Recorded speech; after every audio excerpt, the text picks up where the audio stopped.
I have a new favorite series. Mistborn Book 3, The Hero of Ages, was so good. It was probably one of the best ways to round off the series that I could have thought of. I loved this book. I could not stop reading it. I read it over the summer holidays, and I could not stop. It was so good. And the ending was insane. I loved this ending. I thought it rounded off everything perfectly, and everything clicked from what I remember. The little preludes at the beginning of each chapter started off as, like, I think the first one was, sorry, I'm just flipping through. Okay, probably not in the first book, but I am unfortunately the hero of ages. I think that's in this book.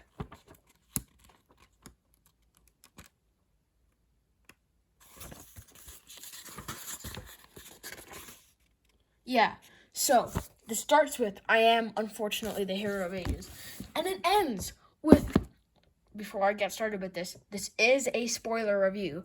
It ends with I am unfortunately the hero of ages by Sazed. I did not expect that.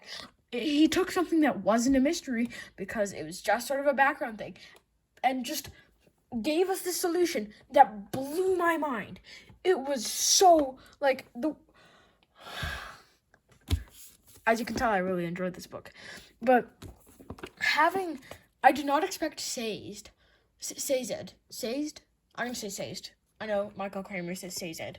But Sazed to become a god. That was like the thing that I least expected. I think Sazed is one of my favorite characters, and I think it was just a great choice. But I did not expect it, and that is so cool. I actually want to get started with the ending. And yeah, like I mentioned, everything came together. Everything made sense. Everything. Everything made sense. It was like when Vin, in that torture scene with Vin, which I will say I read at night, and I didn't have a good sleep after that because that was scary. But yeah, when I read that, and then the scene after that okay, as you can see, I only have a couple of notes on here, but I don't have that many notes. So I want to talk about, before I talk about that, I need to talk about the I don't know how you pronounce it, hemulurgic spikes. Yeah. So Vin's earring being a spike, that was cool. That was cool how, like, every spike in the world controls everything. But then the thing is that I bet there are, like, more people with, like, earrings and stuff like that. What's gonna happen to them? Is it only that Ruin chose to take control of Vin? I don't know. But, like, that her earring being a spike, and the reason that why she couldn't control, like, by default she can control the mists, but whenever she had the spike and she couldn't, that was cool. That was cool. And that when Marsh said, I've reread the scene multiple times, when Marsh said he didn't give Ruin time to think, he just ripped it out. That was so cool. That was cool. Like, how Ruin is this constant background character, and has been since book one. Since book one, Ruin has been there in the form of Reen, and Reen is like, when Reen came back, and he was like, "Hello, Vin," or I don't know what he said. That was cool. That was so cool, and I was like, "Oh my gosh!" And then I kind of lost track of time after that, because, like, yeah, basically with this book, any moment I could get, I was reading it, because it was that good. It was so good. It, like, it's my new favorite series. My favorite series before was Harry Potter, because I am very loyal to Harry Potter, but I think I gotta say, Mistborn is beating Harry Potter at the moment, in this present time. And, like, what? The ending was so good. And then So yeah, with Reen being Ruin, like, I did not expect that, and it made perfect sense.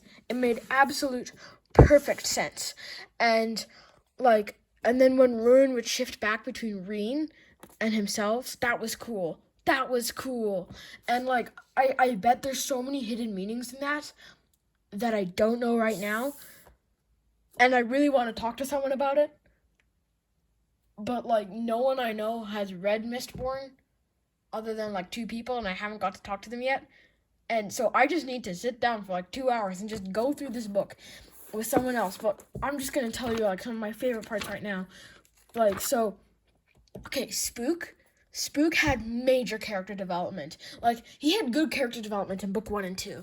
And then Brandon Sanderson was like, let's go. And then the character development was like so cool. And then he became like this awesome character that was like Kelsier's heir. And I thought Vin would be that, but then Spook, it kind of fits because from what I remember, like, yeah, because Kelsier, I mean, it was kind of clubs took Lesty Bornis under his wing, right?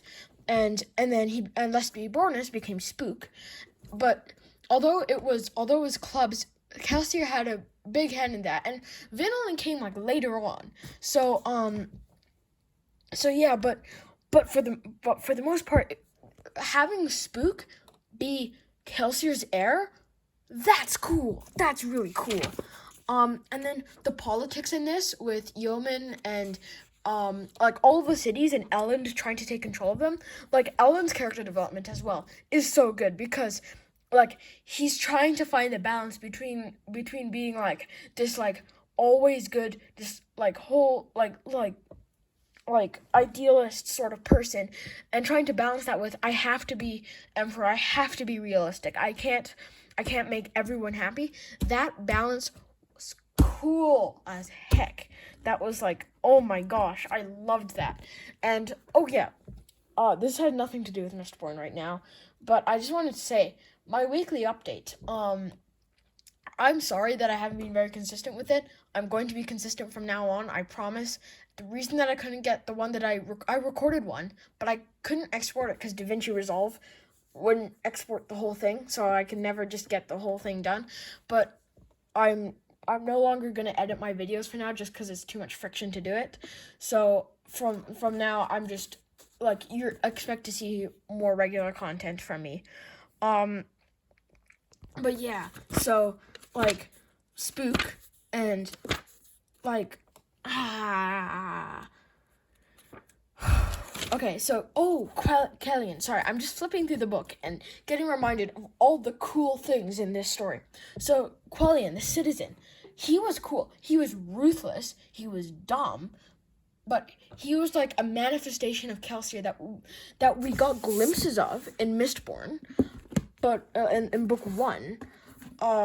But we never actually fully saw. We saw glimpses of him going into a rage and killing so many nobility, but that was never his whole character. He was always this good person, this person who can make people laugh.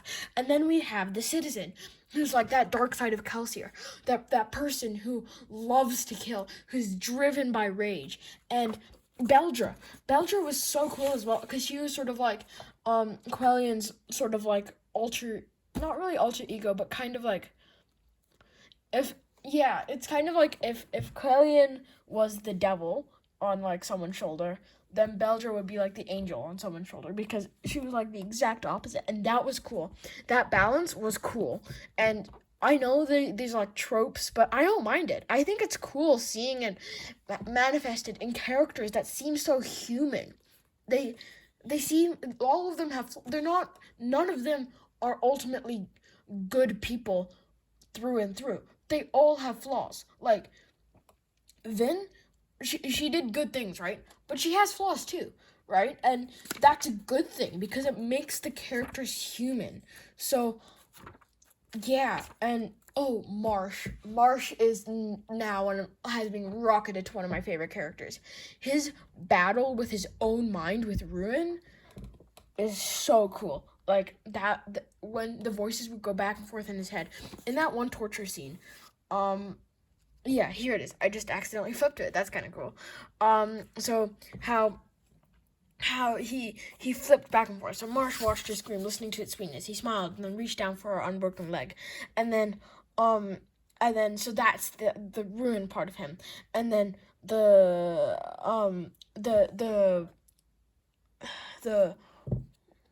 what was I gonna say? Then the Marsh part of him, the part that's still Kelsier's brother, awoke, but then Ruin still had control of his actions, and that his battle with his own mind was cool. And then when Vin's killed him,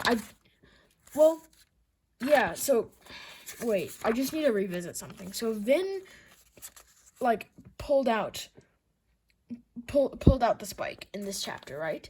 And then Marsh, sorry, I read this a while ago, and I've been postponing doing this review for a while now. But Marsh, then something happened to Marsh, and then he killed Elend.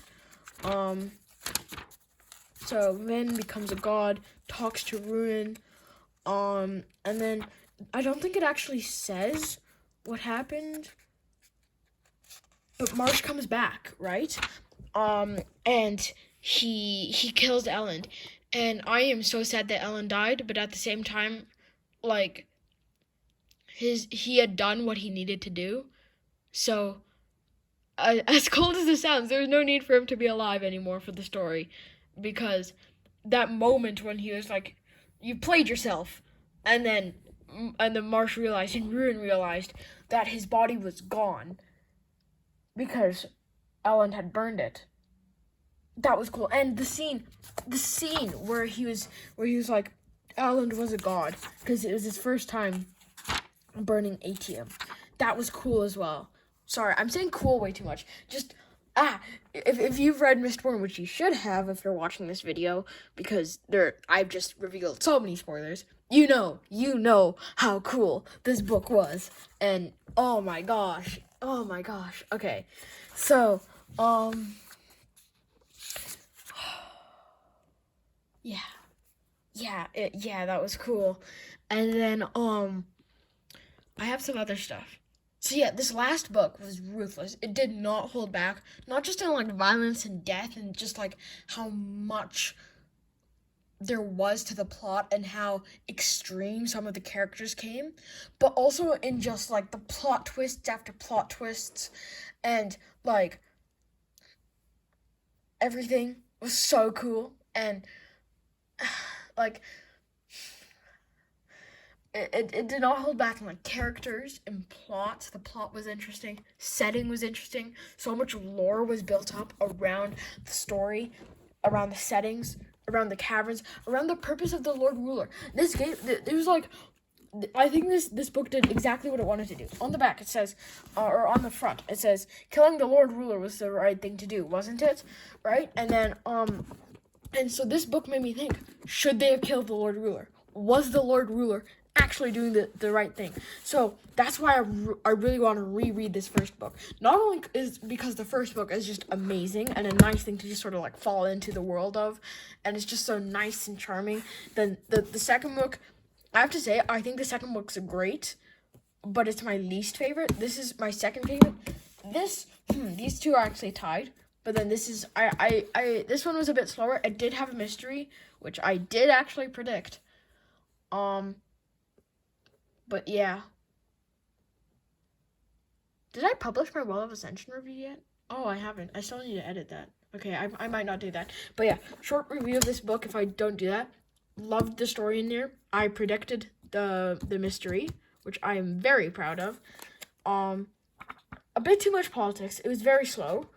And the Siege of Luthadel at the end was so cool. Like that scene was those last couple of chapters were so good. Rip Dachshund, Rip Clubs. Was it Clubs or Ham? Clubs. Rip Clubs and Dachshund. But yeah, that ending, and with Set and everything. And Set's got great character development in here. In this book, which like Set is like he's I don't like him, but he's such a hardcore character. He's such like a a pessimistic character, which is exactly what Brandon Sanderson wanted to achieve. And I think he did it very well. But yeah, I think that it was really good. It was really, really good.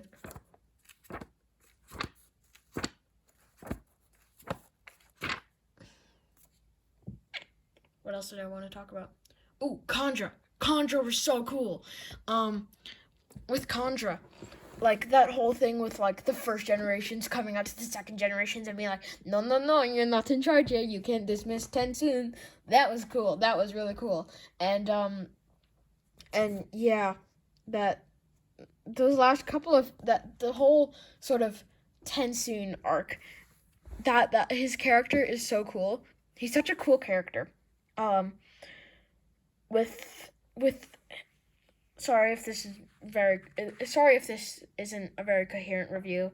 These are only my first couple of reviews, and I don't really know how to review yet, so I'm just kind of practicing with stuff. Just gonna say, but he was such a cool character. His development was really good. What can I say about Tensoon? Yeah, like his prison thing, and then just being absorbed in his thoughts. That's one thing that I think I said in the review of this, is that Brandon Sanderson is very, very good at letting you into the mind of some of the characters, and he did that. He definitely did that with Tensoon, and I really enjoyed the Tensoon arc, learning more about this mysterious Conjure people, and how they are kind of like Inquisitors, and how the first generation was Rashek's friends, and like that was all so cool. And then Vin becoming kind of like the Lord Ruler at the end when she tried to fix the world, and then Sage just being like trying to fix it himself. And then he did do that at the end because he actually had access to all of the knowledge in the world. Like, he had access to every single thing. I think that was something that was slightly he should have been driven mad from that. Like, it might just be the nature of the Terrace people, but even then, knowing everything in the world, like, I would go mad if that happened. Like, knowing that would be way too much to handle, but I guess at that point, that was why he could, because he had already absorbed sort of like Ruin and then the manifestation and preservation Vin, right?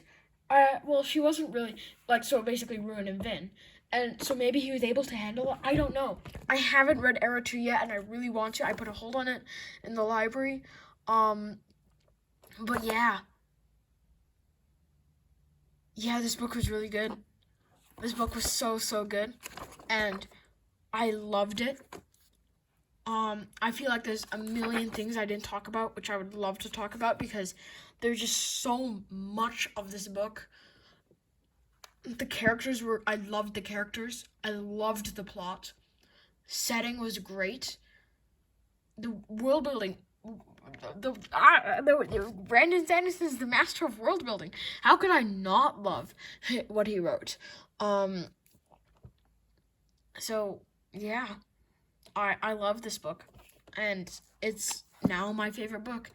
I'm working through book 1 of Stormlight still, because it's so long, and I don't know if it can top Mistborn. I really don't know. I know Daniel Green has said that it's the best. It's known to be like almost a perfect fantasy book, but I just love Mistborn so much. Oh, and I did discover an Easter egg. This might be a very well-known Easter egg, but Mistborn llamas. Yeah.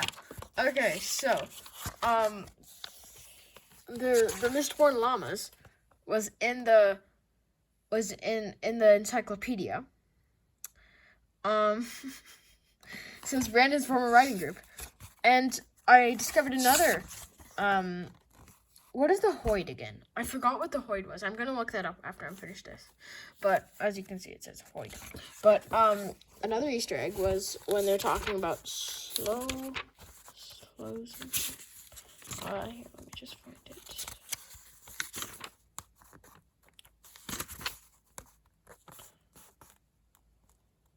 Slow Swift. the nickname of a certain nobleman in Fadrix. He bears a striking resemblance to a well-known storyteller. I don't know if I paid so much to his appearance when he described it. I want to reread that because I want to figure out what storyteller that is. If you know, it might be very obvious.